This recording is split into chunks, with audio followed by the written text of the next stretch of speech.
रमण महर्षि के अनमोल वचन। अन्य उपाय। आसन। भक्त अक्सर भगवान के सामने आलती पालथी लगाकर ध्यान मुद्रा में ही बैठते थे, परंतु इससे अधिक परिष्कृत योगासनों का प्रयोग नहीं किया जाता था। जैसा कि पिछले अध्याय में बताया गया, ऐसे आसन योगिक पद पर इतने महत्वपूर्ण नहीं माने जाते। भक्त बहुत सारे आसनों का वर्णन किया जाता है, इनमें से सर्वश्रेष्ठ किसे माने?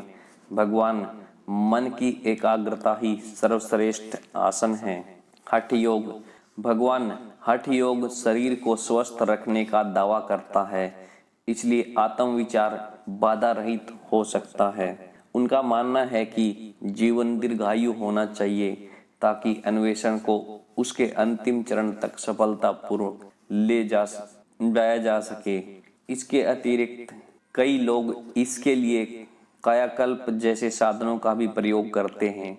उनका कहना है कि चित्र का आरंभ होने से पूर्व फलक को संपूर्ण होना चाहिए, परंतु फलक कौन सा है और चित्र कौन सा है, उनके अनुसार यह शरीर फलक है और आत्मा का अन्वेषण ही चित्र है। परंतु क्या स्वदेह ही शव के फलक पर एक चित्र नहीं है? भक्त परंतु हठ योग को एक सहायक साधन के तौर पर लिया जाता है। भगवान ठीक कहा है। वेदांत के महान पंडितों ने भी इसका अभ्यास जारी रखा, अन्यथा उनके मन वश में न रहते। इस तरह तुम कर सकते हो कि यह उनके लिए उपयोगी है जो अन्य उपायों से अपने मन को शांत या वश में नहीं रख सकते। दीपक की लौ को देखना। भक्त दीपक की लौ को देखने जैसे उपाय क्यों नहीं करने चाहिए? भगवान ऐसा करने से मन स्तब्ध रह जाता है और कुछ समय के लिए स्थिर हो जाता है, परंतु इससे कोई स्थायी लाभ नहीं होता। ध्वनि पर एकाग्र होना। कई लोग ध्वनि पर एकाग्र होते हैं। यह कोई भौतिक ध्वनि नहीं बल्कि सूक्ष्म लोक से आने वाली ध्वनि होती है। महर्षि इसका समर्थन नहीं करते, परंतु उन्हें यह याद दिलाते हैं कि वे शव पर ध्यान रखें और यह न भूलें कि इस ध्वनि को कौन सुन रहा है। एकाग्रता पाना तो अच्छी बात है, परंतु इसके साथ दूर तक नहीं जाना चाहिए। आत्म अनुसंधान करना भी आवश्यक है। एक गुजराती सज्जन ने कहा कि वे नाद पर ध्यान लगा रहे थे और जानना चाहते थे कि क्या यह उपाय सही था। भगवान नाद पर ध्यान लगाना स्वीकृत उपायों में से एक है। इसके साधक को इससे बहुत लाभ होता है। उनके अनुसार यह सबसे कठिन और सबसे सरल उपाय है। जिस तरह बच्चे को लोरी सुनाकर सुलाया जाता है, उसी तरह नाद भी आपको शांत करके समाधि की अवस्था में ले आता है। जिस तरह एक राजा अपने पुत्र की लंबी यात्रा के बाद उसका स्वागत करने के लिए राज्य के संगीतज्ञों को भेजता है, इसी तरह नाद भी भक्त को भगवान के द्वार तक ले जाता है। नाद एकाग्र होने में मदद करता है, परंतु जब इसका अनुभव पा ले तो इसे ही साधना के तौर पर न ले। नाद कोई वस्तु नहीं है, आपको अपने उद्देश्य पर स्थिर रहना है, अन्यथा कोई नतीजा नहीं हाथ आएगा। हालांकि विषय भी अंधकार में है। व्यक्ति को अपने शव को भूलना नहीं चाहिए। नाद उपासना अच्छी है, यदि इसके आत्म अनुसंधान भी किया जाए तो यह तो बेहतर हो सकता है। हृदय और भौहों के मध्य ध्यान एकाग्र करना। दोनों भौहों के मध्य ध्यान एकाग्र करना योगिक अभ्यास है। भगवान का कहना था कि यदि इसके साथ मंत्रोच्चार को शामिल किया जाए तो इसका प्रभाव और भी बढ़ जा सकता है, परंतु हृदय के दाईं ओर ध्यान एकाग्र करने की सलाह दी जाती है क्योंकि यह सुरक्षित और प्रभाव उपाय है। महाराष्ट्र से मध्यम आयु की एक महिला ने ज्ञानेश्वरी और विचार सागर का अध्ययन किया है। वह दोनों भौहों के मध्य ध्यान एकाग्र कर रही थी, परंतु उसे कंपकंपी महसूस होने लगी और मारे भय के वह ऐसा नहीं कर सकी। उसे मार्गदर्शन की जरूरत थी। महर्षि ने उसे कहा कि वह दृष्टा को न भूले। दोनों भौहों के मध्य ध्यान तो रम जाता है, परंतु दृष्टा को ध्यान में नहीं रखा जाता।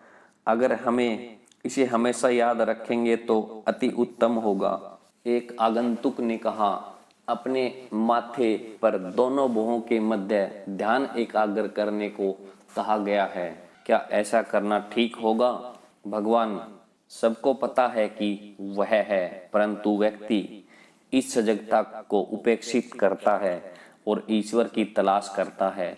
भुवों के मध्य ध्यान एकाग्र करने से क्या होगा? ऐसी सलाह केवल मन को वश में करने के लिए दी जाती है। यह मन को भटकाव से रोकने के लिए किया गया उपाय है।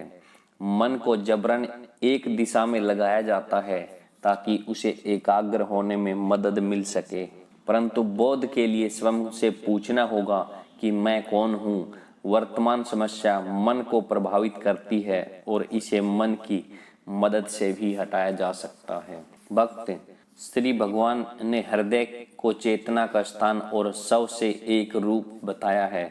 इस जगह पर हृदय शब्द से क्या तात्पर्य है? भगवान, हृदय का प्रश्न इसलिए उठा क्योंकि तुम चेतना के स्रोत की तलाश में हो। सभी गहन विचारक मन में मैं और इसकी प्रकृति के बारे में जानने का अद्भुत आकर्षण होता है।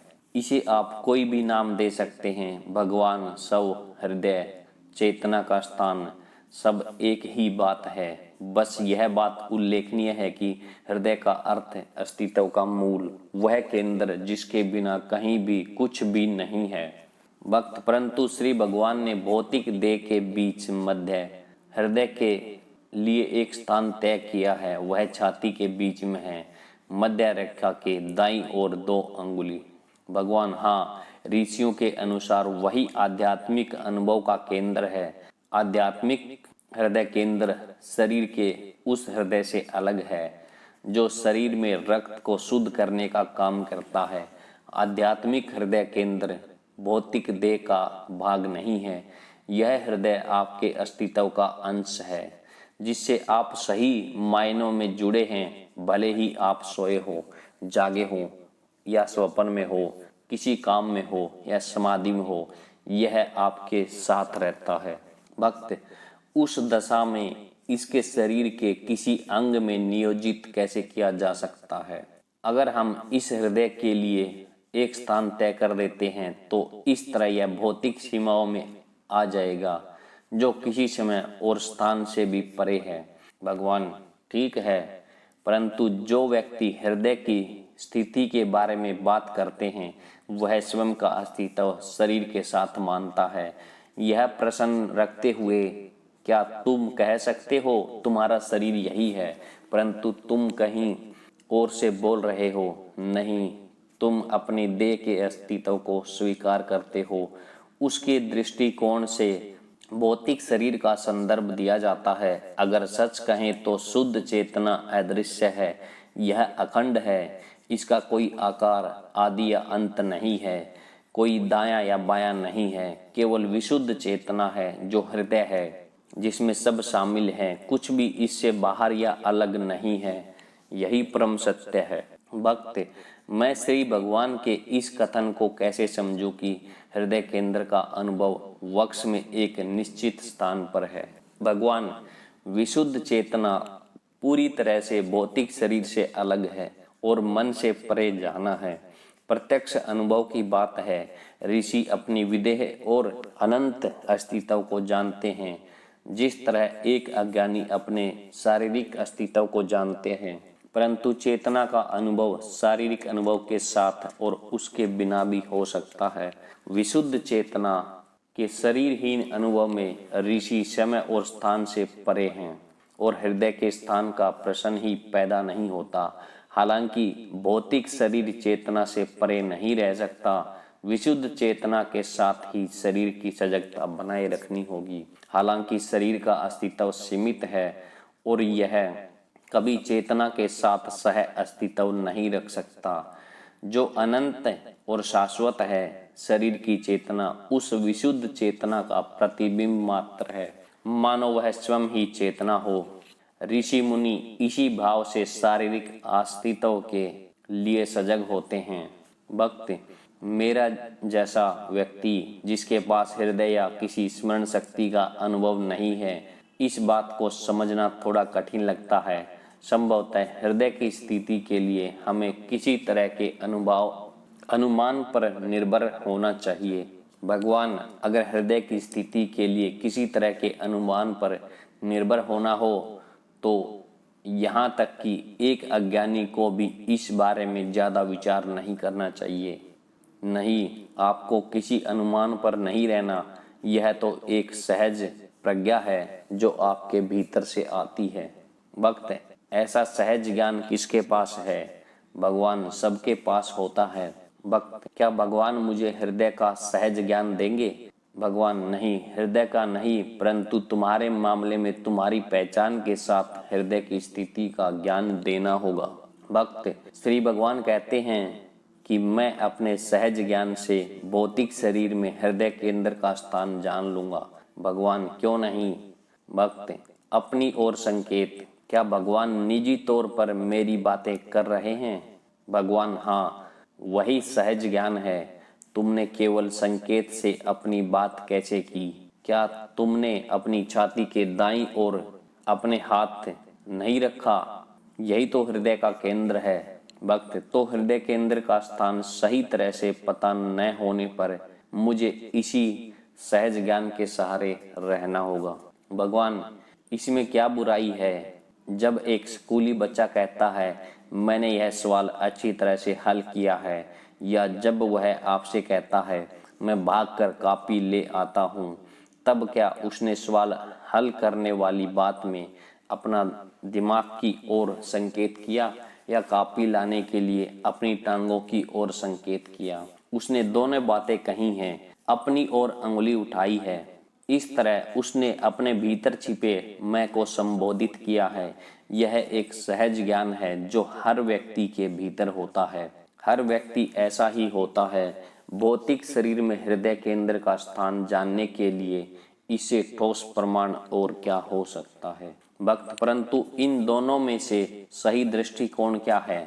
आध्यात्मिक अनुभव का केंद्र दोनों भवों के मध्य, यह हृदय केंद्र में स्थित है। भगवान, अभ्यास के लिहाज से चाहे जो आप अपनी भवों के मध्य ध्यान लगा सकते हैं, इस तरह यह मन का काल्पनिक ध्यान होगा, जबकि अनुभव की सर्वोच्च अवस्था वह होती है जिसमें आप पूरी तरह से एकात्म होते हैं। व्यक्तिगता कहीं नहीं रहती और आप मन से परे हो जाते हैं, तब आप पात्र के से अलग हो जाते हो।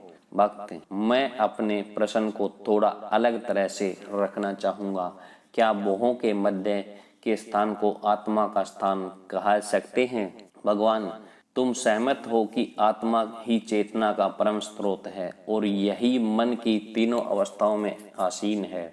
पर देखो, तब क्या होता है जब किसी ध्यानरत व्यक्ति पर नींद हावी हो जाती है? नींद के लक्षणों में से यह है कि उसकी गर्दन झुकने लगती है। अगर दोनों बाहों के मध्य आत्मा होती तो ऐसा नहीं होता। उसका केंद्र तो उसका आसन नहीं कहा जा सकता। दरअसल साधक को किसी भी चक्र पर ध्यान एकाग्र करते हुए ऐसा अनुभव हो सकता है, परंतु इसका अर्थ यह नहीं होगा कि वह चक्र आत्मा का स्थान है। भक्त, भगवान का कहना है कि जब आत्मा अपने हृदय में स्थित होती है तो यह किसी भी चक्र पर काम कर सकती है। क्या यह संभव नहीं है कि दोनों भवों के मध्य ध्यान लगाने से यह केंद्र ही आत्मा का स्थान बन जाए? भगवान, जब तक आप केवल ध्यान को केंद्रित करने के लिए इसे एकाग्रता अभ्यास के तौर पर कर लेते हैं, तब तक आत्मा के स्थान का कोई विचार सिद्धांत से परे नहीं होगा। आप स्वयं को विषय, दृष्टा तथा उस बिंदु के रूप में देखते हैं जिस पर ध्यान केंद्रित होना है। यह केवल भावना है। जब इसके विपरीत आप स्वयं दृष्टा को देखते हैं, तब आप आत्मा में विलीन होते हैं, उसके साथ एकात्म हो जाते हैं। वही हृदय है। भक्त, तो क्या दोनों भवों के मध्य ध्यान का अभ्यास करने की सलाह दी जाती है? भगवान, किसी भी प्रकार की ध्यान पद्धति का अंतिम नतीजा यही है कि जिस वस्तु पर साधक अपना ध्यान रमाए उसके मन का अस्तित्व न रहे और विषय से अलग हो जाए। जब विषय और वस्तु एकतम होते हैं वही हृदय है।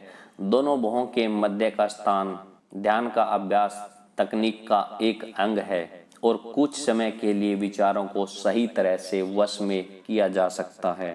कारण यह है कि सारे विचार मन से बाहर की वस्तु हैं और विचार मानसिक या भौतिक दृश्य से पीछे चला है। दोनों भवों के मध्य ध्यान रमाने के साथ साथ मंत्र जप भी बहुत महत्व रखता है। मन की आंखों के बाद मन के कानों की बारी आती है। अगर मन को वश में करना हो या सबल बनाना हो, ऐसा करना अनिवार्य हो जाता है। आपको दोनों भवों के मध्य ध्यान लगाने के साथ साथ मानसिक तौर पर दिव्य नाम का जप भी करना चाहिए, अन्यथा आपका ध्यान जल्दी ही भटक जाएगा। इसी तरह का अभ्यास नाम शब्द व आत्मा से पहचान जोड़ता है। आप इसे कुछ भी कह सकते हैं। ध्यान के उद्देश्य के लिए केंद्र को चुना जाता है। विशुद्ध चेतना, आत्मा या हृदय अंतिम लक्ष्य है।